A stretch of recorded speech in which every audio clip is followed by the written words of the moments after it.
Bismillahirrahmanirrahim. Assalamualaikum warahmatullahi wabarakatuh. Baiklah, pada hari ini kita belajar tentang pembahasannya adalah sistem pendidikan Islam.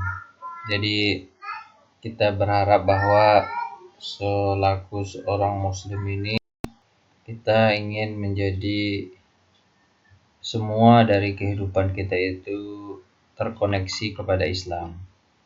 Pendidikannya Islam gitu. Memang pendidikan selain Islam ada mungkin arahnya itu tujuannya bukan dunia dan akhirat, tapi pendidikan Islam ini tujuannya adalah dari dunia sampai menuju ke akhirat. Terus di sini kalau diperhatikan di sini, mungkin kalian perhatikan apanya ya, kalian perhatikan PowerPoint-nya gitu. Nah, tapi saya membacakan ininya makalahnya. Tujuan pendidikan menurut Al-Abrashi katanya tujuan akhir pendidikan itu adalah ya pendidikan Islam itu pembinaan akhlak. Kalau pendidikan yang tidak Islam ya non-Islami gitu ya dia pure mungkin untuk kemakmuran untuk dunia saja gitu. Di masalah akhlak, masalah moral itu tidak terlalu ditekankan. Tapi kalau Islam itu akhlak itu penting sekali gitu. Hadis Nabi berkata, "Wa ma khalaqtul jinna wal insa illa liya'budun." Tidak diciptakan jin dan manusia kecuali untuk beribadah. Bukan. Wa ma bu'istu illa liutammima makarimal akhlak. Tidaklah diutus aku itu kecuali untuk menyempurnakan akhlak. Jadi orang Islam itu pendidikannya yang dikatakan berhasil itu adalah akhlaknya berubah. Akhlak ini kan macam-macam. Akhlak kepada Allah, tidak boleh menyekutukannya. Akhlak kepada diri sendiri, tidak boleh merusak. Kemudian akhlak kepada orang lain, berbuat baik kepada orang lain. Akhlak kepada lingkungan, tidak merusak lingkungan. Itu akhlak, macam-macam akhlak. Akhlak ini biasanya buah dari iman dan Islam ya. Kemudian mempersiapkan anak didik untuk hidup di dunia dan hidup akhirat. Jadi hidup di dunia anak didik ini bisa mengarungi hidup dunia ini tanpa ada kesulitan. Kemudian juga termasuk hidup di akhirat. Di akhirat juga gitu. Dia tidak luput dari. Kemudian tentu tujuan mereka ini penguasaan ilmu. Islam itu sebenarnya membolehkan segala ilmu, baik ilmu agama maupun ilmu umum gitu kan.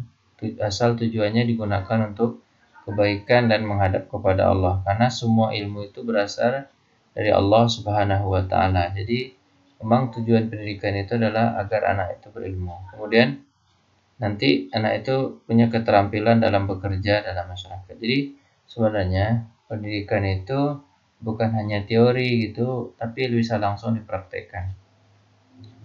Tapi ini biasanya pendidikan ini Barat yang menerapkan ini. Jadi orang-orang yang belajar itu nanti pekerjaannya itu sesuai dengan apa yang dipelajarinya. Tapi kalau di negeri-negeri Islam gitu, kadang belajar dia pertanian, tahu-tahu kerjanya di perikanan gitu. Dia agak nyambung lah ya. Jadi misalnya dia pertanian, tahu-tahu kerja di bidang ekonomi gitu.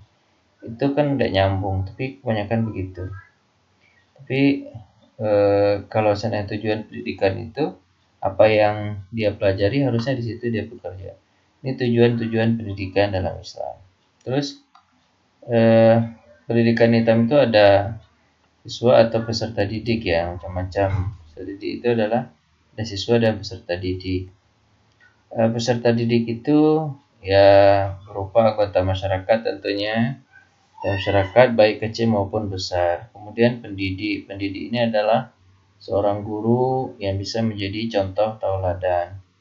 Terus materi yang akan diajarkan itu adalah materi-materi yang apa ya, yang mengajak kepada keislaman seperti rukun Islam, rukun iman gitu.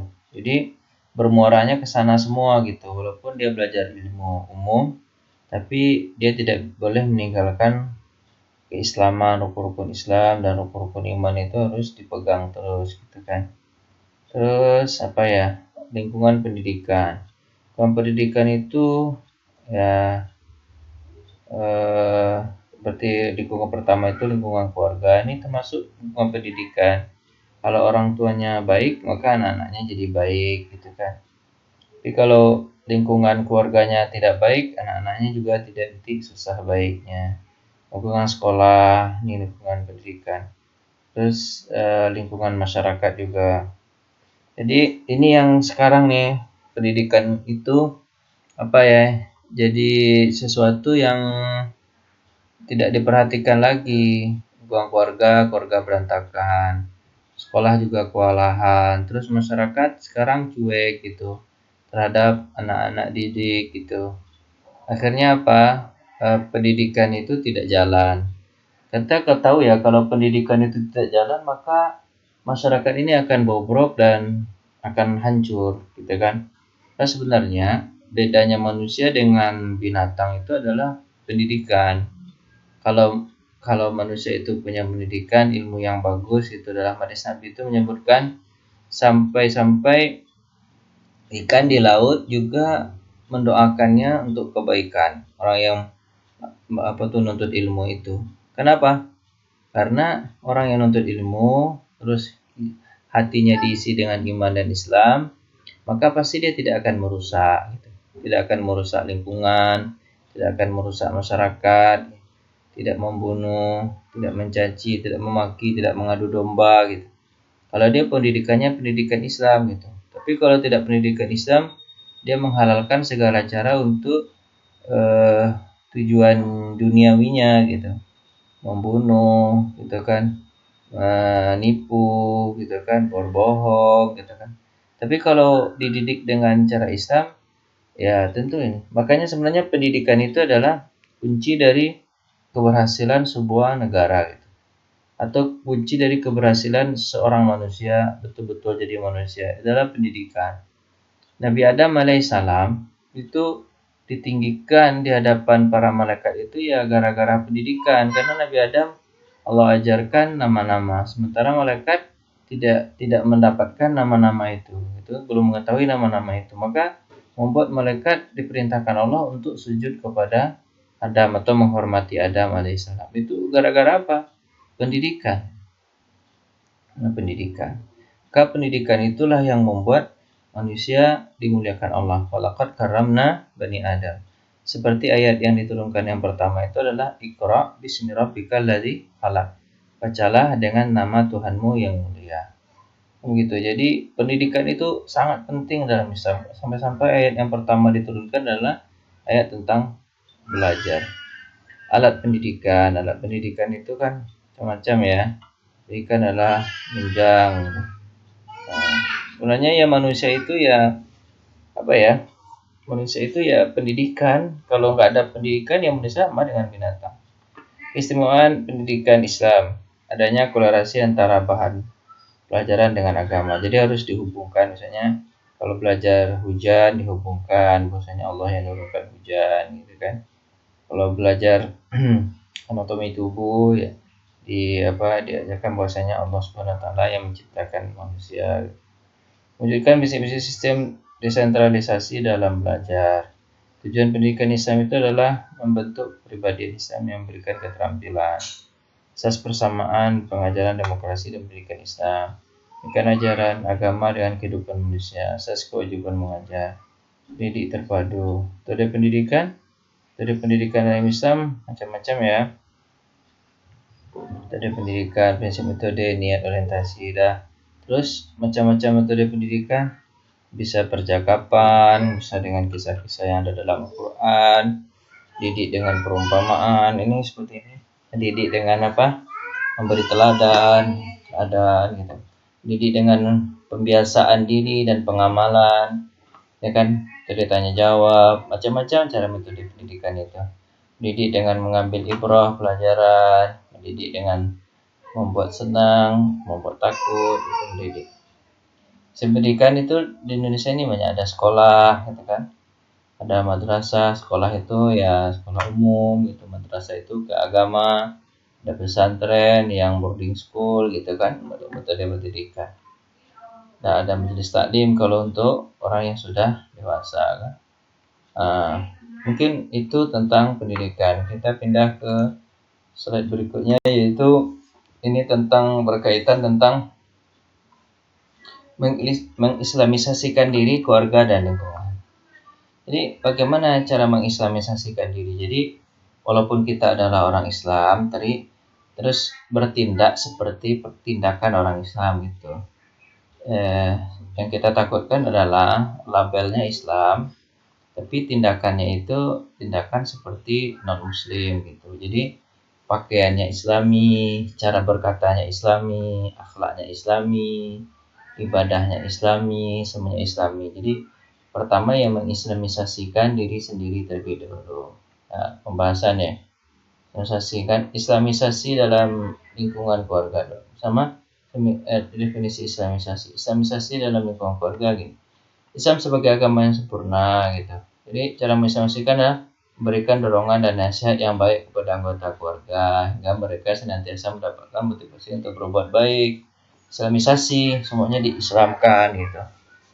Islamkan, jadi bertindak Islam. Sebab hidup kita ini kan, orang Islam itu punya keyakinan bahwa hidupnya bukan hanya di dunia tapi juga di akhirat. Jadi segala apa yang dia lakukan di atas dunia ini akan dipertanggungjawabkan. Maka orang yang selamat itu adalah orang yang Islam. Terus Allah SWT berfirman kan, udkhulu fisil mikafah. Masuklah ke agama Islam itu secara keseluruhan. Politiknya politik Islam. Politik Islam itu bagaimana? Politik Islam itu adalah politik yang mengarahkan kepada kebaikan, bukan politik yang menghalalkan segala cara untuk mendapatkan dunia gitu. Ekonominya juga ekonomi Islam gitu kan. Tidak menipu, ya walaupun apalah bentuk nama istilahnya, tapi yang jelas tidak menipu, berlaku adil, jelas sama jelas gitu. Terus pergaulannya pergaulan Islam gitu. Pergaulan dengan lawan jenis juga Islami, maksudnya Islam itu ya menikah gitu kan. Terus tutur katanya juga Islam gitu kan. Islam, tutur kata Islam itu tidak kasar, tidak membentak. Terus kepada keluarga juga Islami gitu, saling membantu. Terus semua yang dia lakukan itu, yang diajarkan oleh Islam itu pasti baik gitu. Tidak membunuh, tidak salah macam. Nah, itu namanya islamisasi, mengislamkan diri. Jadi kalau ada orang yang belum Islam secara keseluruhan, yang sedikit-sedikit, mudah-mudahan dengan pelajaran ini islamisasi dia ingat lagi, seluruhnya itu harus diislamkan. Islamkan keluarga. Pertama itu memberikan dorongan atau nasihat keluarga selalu berbuat baik. Kedua, bimbingan melakukan pembiasaan-pembiasaan pengamalan agama di lingkungan keluarga, gitu kan. Sedekah, dibiasakan sholat di awal waktu, puasa, gitu kan. Memberikan keteladanan sebagai orang tua. Islamisasi dalam diri sendiri itu gimana gitu. Pertama, memenuhi akalnya dengan ilmu-ilmu. Akhlak muslim ialah menjaga agar tidak rusak dengan mengambil sesuatu yang memabukkan. Nah, jadi kalau dia Islam itu dia tidak merusak dirinya sendiri. Kedua, menjaga kebersihan. Ketiga, menjaga sholatnya.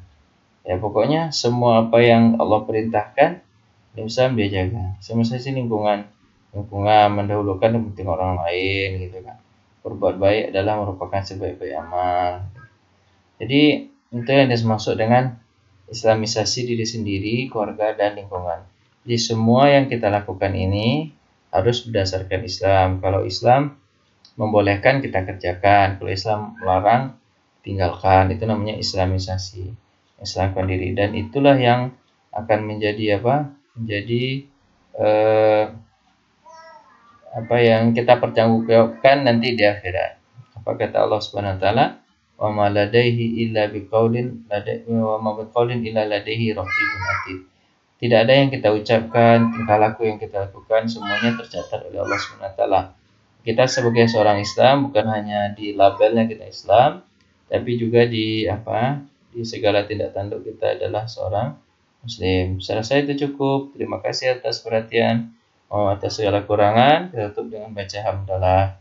Alhamdulillahirabbil alamin. Assalamualaikum warahmatullahi wabarakatuh.